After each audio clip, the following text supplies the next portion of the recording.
draps en flanelle et le savoir-vivre dans vos grosses têtes dans la nuit des temps du 5 juillet 1995. Autour de Philippe Bouvard, Evelyne Leclerc, Pierre Bellemare, Thierry Roland et Jean-Pierre Coff. Non, drap en flanelle, croyez-moi. Drap en flanelle, l'hiver et en fil l'été. Un beau sexagénaire dans des draps en flanelle, en chemise de nuit. Pourquoi vous dites un sexagénaire? Parlez de qui? Parce que dans sexagénaire, il y a sexe. Vous parliez de moi. Question. Donc, le salaud qui est capable de me faire passer pour un vieux. C'est fini, Léo. Non mais sans blague, qu'est-ce qu'on lui fait là? On lui rentre dedans dans sa chemise de nuit et tout ça. Parce que vous avez plus de 60 ans, Pierre. Et Pierre est actuellement en train de se moucher dans un mouchoir en fil de... Et non pas un Kleenex. Ah non mais ça que les mouchoirs en papier, je n'attendais pas de voir Pierre Bellemare se moucher dans un mouchoir en papier. Bien entendu. Alors ça, je savais que Vous avez vu ce large mouchoir de couleur, comme les maquillons de la fin du 19e siècle en avaient? Ce qu'il faut savoir, c'est qu'il y a toujours un deuxième. Ah oui. Oui, mais ça c'est pour l'autre personne. Celle qui a besoin d'un mouchoir. Ah, dis donc, vous offrez des mouchoirs comme ça, comme on offre des cigarettes. Moi, je croyais que c'est parce que vous aviez un grand nez. Non, mon papa m'a toujours appris qu'il fallait avoir 2 mouchoirs sur soi, l'un pour soi et l'autre pour rendre service. Ah, dis donc. J'ai souvent rendu service grâce à ça, je le dis. On vous les rend après? Oh, je ne les réclame pas. Oui.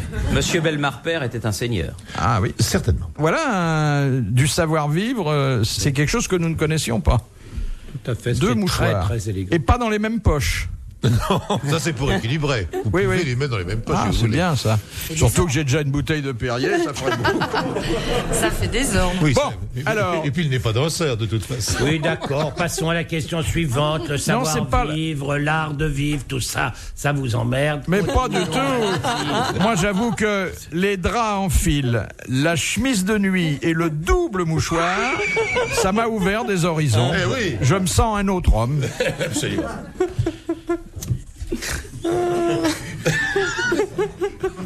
Qu'est-ce qu'il a, le malade, là? Non. Philippe attend que le rire arrive. Alors, il faut qu'il couve un peu, excusez-le. J'imagine les draps de flanelle, les mouchoirs et tout ça. C'est une autre époque. Hein. Oh, dis ça va, Coco. Non, mais sans blague. Non, mais franchement, qu'est-ce qu'on va lui faire? Ah. Ça m'aurait pas plu non plus. Qu'est-ce qu'on peut attendre d'un type qui dort avec un t-shirt et rien en dessous? Alors, c'était une question de Monsieur Lattré, mais nous avons un peu dévié. Et je m'en réjouis car on a appris un tas de choses passionnantes, qui demandait, pour les Belges, qu'est-ce qu'un cannibale? C'est une quantité de bière. Non. Non. Vous entrez dans De quantité d'alcool, quand même. Un steak tartare. C'est un steak tartare. Ah, bon. Bonne réponse d'Evelyne Leclerc, dont on connaît les ascendances belges. Un cannibale, des frites et des moules. Un steak tartare, c'est un cannibale. De Monsieur Rondeau. Ils les font merveilleusement, faut le dire sincèrement. Oui. Le steak tartare frites des Belges, c'est vraiment magnifique. Quand on est dans un bon restaurant, Et ils savent... les moules frites. Oui, absolument, mais c'est vraiment de grandes spécialités et délicieux. Regardez un Coff est peu dégoûté. l'arbitre Les du bien Belges font des manger. frites, je suis désolé, qui ne ressemblent pas aux frites que nous faisons nous. Les Non, moules je suis navré. frites. Mais je parle pas des moules frites en ce moment. Voilà, les moules avec des frites d'abord. hein. La pierre, ça va péter. Ça hein. s'appelle moule frites. Ah, ça va moules péter. et frites. Bon, ça s'appelle pas moule et frites, c'est moule frites. C'est marqué moule, trait d'union, frites. C'est Oui, moule et alors? Et alors? Mais c'est une aberration gastronomique. comment? Vous mangez des moules avec des frites. Mais vraiment, franchement, je me pince. Non, attendez. Du mal comme ça. Attendez, qu'est-ce qui est une aberration? De manger des moules avec des frites ou de manger des frites avec des moules? Non, mais c'est le mélange, moules et pommes de terre. Ce sont des textures qui ne conviennent pas, qui ne sont pas assorties. C'est une imbécilité. Faut-il sur le manger plan avec des moules purement gastronomique. Au niveau de la texture, on ne peut pas mélanger une moule qui est vraiment un produit soyeux, d'une tendreté extraordinaire, qui a un véritable parfum, avec des moules mal faites, graisseuses. En plus, la moule belle est une Des moule frites, qui est tu veux très dire. c'est une Des vraie frites. frite. C'est une frite maître d'hôtel au carré, épaisse, qui est cuite en 3-4 fois, gorgée d'huile. Bon, alors mes frites sont pas bonnes alors. Non, le Pardonnez-moi, mais à Bruxelles, alors je oublie. Mais où Mais où à Bruxelles? Vous allez chez des particuliers? Non, pas du tout. Dans un excellent restaurant. Comment s'appelle-t-il? Mais où? C'est intéressant. Alors, je vais vous dire, je ne sais pas. Derrière la place de Brocaire. Non, il y a au milieu de la place un square qui est assez remarquable parce qu'il est entouré de petites statues tout autour, comme les statues de l'époque Tourlourou. Où il y a les cahiers. Non, pas du tout. C'est une place où il y a un square, et ce square est entouré de petites statues. Il n'y aurait pas un bureau de tabac pas loin? Il y a une église et un bureau de tabac. Et là, il y a un restaurant merveilleux. Et le tramway s'arrête juste devant. Oui, mais ça va, je ne sais pas le nom, donc je ne peux pas vous le dire. Bon. Et là, j'ai mangé, je le dis, j'aime beaucoup les frites, et là, j'ai mangé des frites exceptionnellement. Non, d'accord. Vous avez mangé de bonnes frites en Belgique. Oui. Je ne nie pas. Et un steak tartare formidable.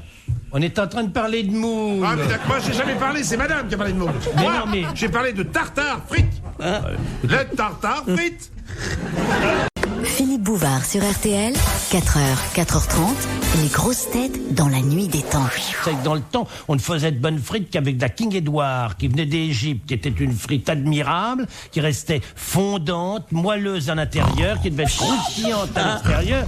Comment? Bah oui, bon, c'est comme ça, qu'est-ce qui te fait rigoler? Mais non, mais moi je parle de la King Edward. C'est la King Edward qui me fait marrer. Parce que si chaque fois qu'on mange des frites, faut les faire venir d'Égypte, ça va être dur.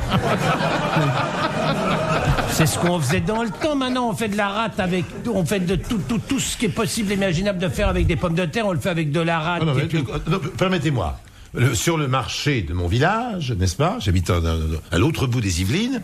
Il y a une personne qui vient toutes les semaines. Sa spécialité, c'est les pommes de terre. Et elle a à peu près 60 à 70 variétés de pommes de terre. Oui, mais ça, c'est un prince. Il faut les faire décorer de la Légion d'honneur. Formidable. Alors, je voudrais des pommes de terre pour faire tel genre de préparation. Voilà ce qu'il ça, faut c'est prendre. ça. Mais c'est pas, je vous apporte. extraordinaire. Mais Pierre Bellemare, vous apportez de l'eau à mon moulin. Là, il rigole quand on dit de la King Edward. Bah oui, pour faire de la frite, faut de la King Edward. Sinon, la frite est dégueulasse. Eh bien, si on veut manger des bonnes frites, on prend la variété qui convient pour faire des bonnes frites. Et puis c'est tout. Sinon, on mange de mauvaises frites. Et on prend de la bonne huile, surtout. Bien sûr, mais c'est pas vrai que les moules et les frites, c'est convenable ensemble. Ça, ce sont des textures qui ne se marient pas. Qu'est-ce que vous voulez que je vous dise?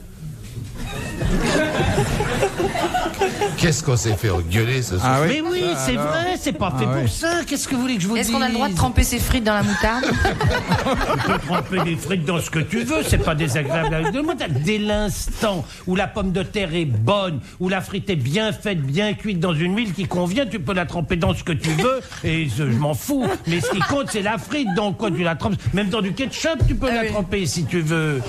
Non, mais un bon beefsteak frite, c'est vrai que c'est admirable. Et vos viandes crues comme ça, avec ketchup, comment t'appelles ça? Tartare. Cannibale. Oui. Tartare. Non. Il y a. Haché assez gros, hein, pas trop fin. Attention. Couteau. Oui. Haché couteau. Haché couteau. Vous voulez dire haché couteau. oui. Avec Mais un, alors, vous savez, un assaisonnement tout à fait spécial. Hein. Oui, c'est ça, voilà, c'est ça. Voilà, il vient de dire le mot assaisonnement. C'est-à-dire que vous ne savez même plus quelle viande vous mangez. Vous mettez une tonne de ketchup, voire sur sauce. Oh non, mais pas de ketchup dans un vrai tartare. Bah oui, mais c'est sûrement ce qu'il met. Non, écoutez. Le meilleur moyen de manger de la viande, vous prenez une belle pièce de viande et vous ne la hachez pas, rien du tout, vous la mangez crue. Sur l'animal.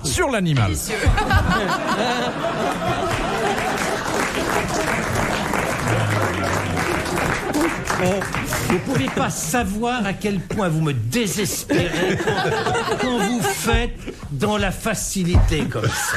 C'est tellement facile. Et à la main sur l'animal. Ah, c'est malin ça. Non, on la mange. C'est une belle pièce de viande. Prenez un morceau de poire par exemple.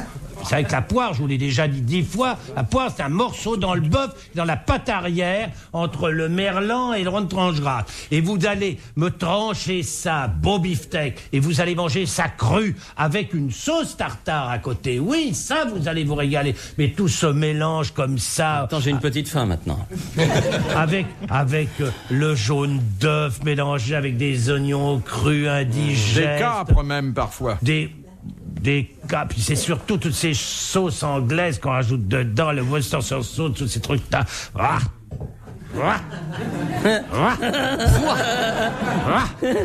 Je suis le bonhomme en bois. Non, mais c'est vrai. Un peu de sérieux, quoi.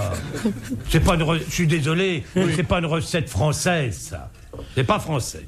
Question de Monsieur Pompey. Que s'est-il passé? Voilà, il est emmerdé, il sait pas quoi faire, il n'a pu répondre, alors il dit une question de... Je dis simplement, posez votre question. je dis simplement, car je suis comptable du temps que nous passons ensemble, que 1 quart d'heure sur la chemise de nuit et 5 minutes sur le steak tartare, c'est bien, on n'est pas frustré.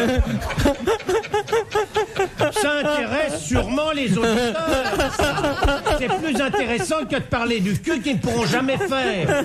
Hein? Alors voilà, ça c'est dès qu'on n'est pas dans le cul, ça vous embête. Eh ben, je préfère parler du steak tartare que du cul. Même si le cul m'intéresse. Bon, alors... Ah, votre façon d'interrompre comme ça, de quel droit est-ce que vous dites que 5 minutes sur le steak tartare c'est trop? Pourquoi? À quel titre? Qui vous l'a dit? Est-ce que vous voulez qu'on continue sur le steak tartare?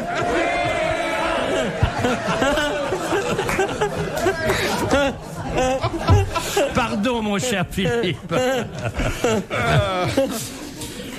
Alors, question de Monsieur Pompey. Que s'est-il passé à Montgeron le 1er juillet 1903? Départ du Tour de France. À 15h16 devant le café, comment il s'appelait? Je vais le savoir.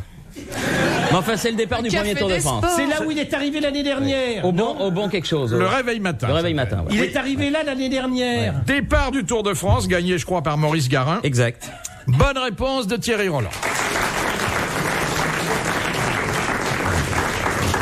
Je vous adore quand vous regardez votre fiche et que vous dites « gagner, je crois ». Non, alors regardez la fiche. Ça me fait, Excusez-moi, il n'y a pas Maurice Garin. Et vous le saviez? Ben oui. Ah bah oui. Eh oui. Et pour que je sache quelque chose sur le sport, faut vraiment que Ça vous ait frappé. Oui, ça, c'est vrai que c'est pas... Eh oui. Non, c'est pas vraiment son truc. Quand je dis je crois que, c'est vraiment que c'est pas marqué sur mon carton. 1903. Formidable. Et départ donné par Henri Desgranges. Là, vous l'avez vexé. Oui, je l'ai vexé. Oui. Je l'ai vexé. Ça, je vous prie de bien vouloir. d'honorat. Je vous prie de bien vouloir m'excuser. Les draps, ça passait.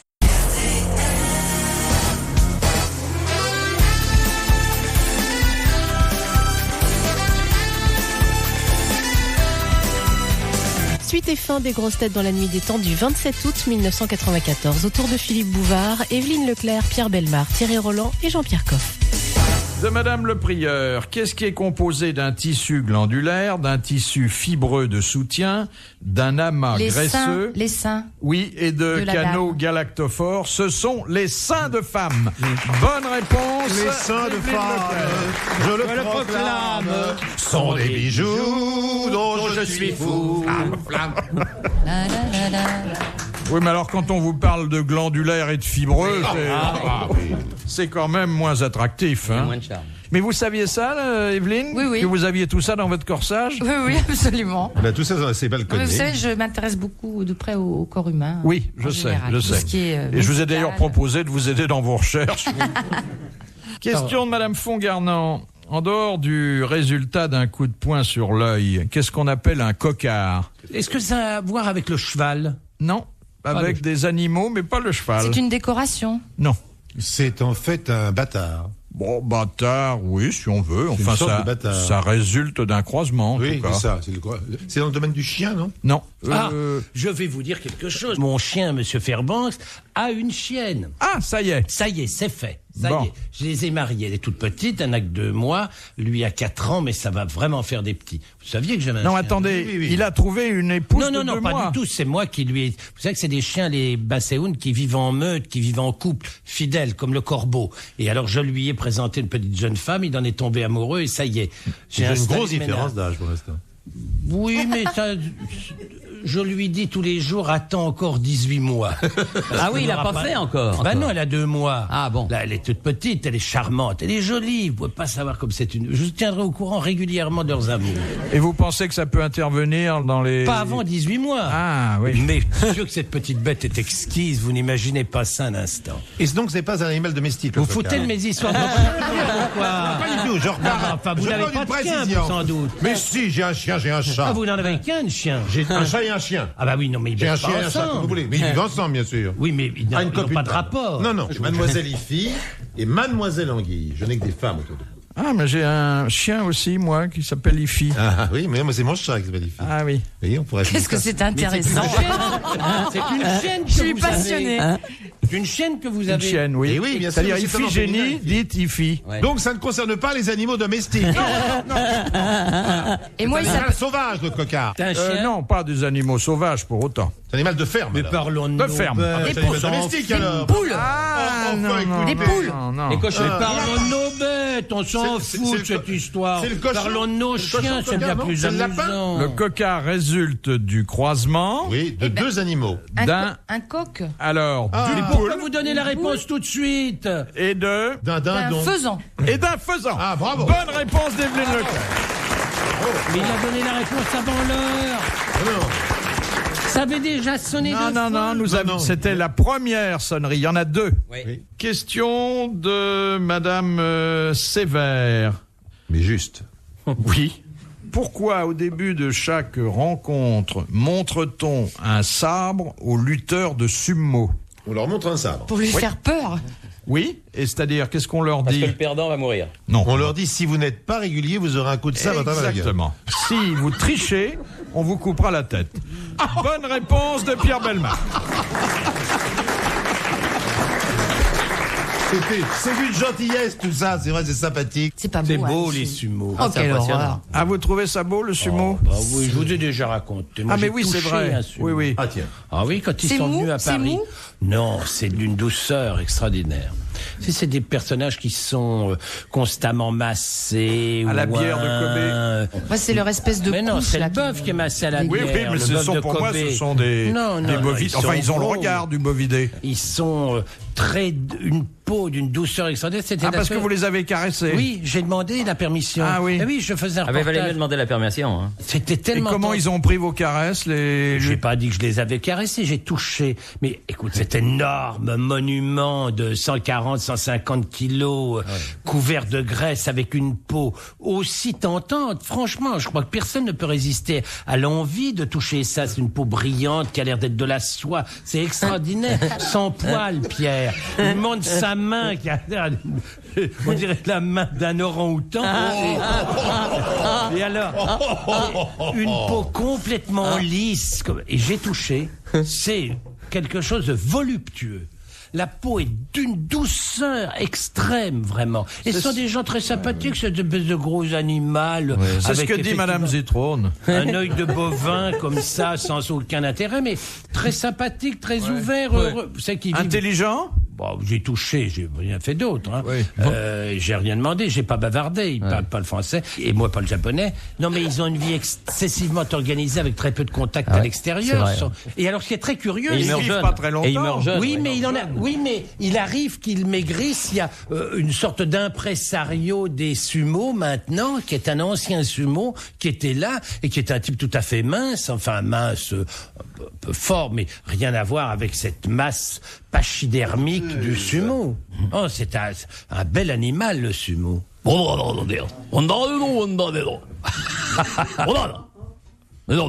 Il fait bien le sumo, hein. Oui. Hein Vous avez il est bon commenté dans le des sumo. matchs de sumo? Mais j'ai déjà vu. J'ai déjà vu là-bas à Tokyo. T'as touché? Non. Non, parce que j'avais peur qu'il me mette sa main à travers la gueule, alors là. Ah non, mais moi j'avais peur aussi, je tremblais, j'ai demandé la permission. Ah oui, parce que- j'ai dit, parce que c'est- à l'interprète, j'ai Parce dit. que s'il t'en met une, tu bouffes de la purée pendant un moment. hein. Ah oui, non, mais c'est des monstres. Ça, c'est. Il faut faire très très attention. Et quelle partie du corps avez-vous choisi de caresser? Eh bien, écoutez, j'ai touché un peu du bras. La poire, le morceau du boucher? Non, non, j'ai touché le bras, la hauteur du biceps, et j'ai touché la poitrine parce que je trouvais ça, je peux vous l'avouer, très excitant. La poitrine. Oui, Ah oui. parce que ce torse très très large, énorme, très gras comme ça, qui avait pratiquement des seins, je veux dire, et très tentant, je peux pas vous dire autrement, c'était tentant. Je vais pas résister, c'est tentant. Dernière citation de Madame Laurin, qui a dit « La superstition, c'est l'art de se mettre en règle avec les coïncidences Ah, c'est joli ça. ». C'est beau, hein? Ouais. Mais c'est un homme qui avait le génie de la formule, qui était extrêmement fin, subtil. Vous en parlez à l'imparfait, donc Ben il oui, n'est plus. donc il est mort Il y a longtemps. il y a 35 ans. Il a fait des films. Il a fait, entre autres, des films. Il a Avec fait- le Prévert. Non, il a fait beaucoup de choses. Boris Vian. Non, Janson. non. C'était Sacha? Non. Non. Il avait tous les dons, tous. Il fut auteur, metteur en scène, tout quoi. Poète, dramaturge, cinéaste, essayiste. Marcel Pagnol. Pagnol? Non. Peintre. Renoir. Jean Cocteau. Jean Cocteau. Bonne réponse de Thierry Roland, qui finit très fort, comme on dit chez les commentateurs sportifs. Bravo, merci, à la prochaine fois. Dans un instant, Retour des grosses têtes de Philippe Bouvard sur RTL.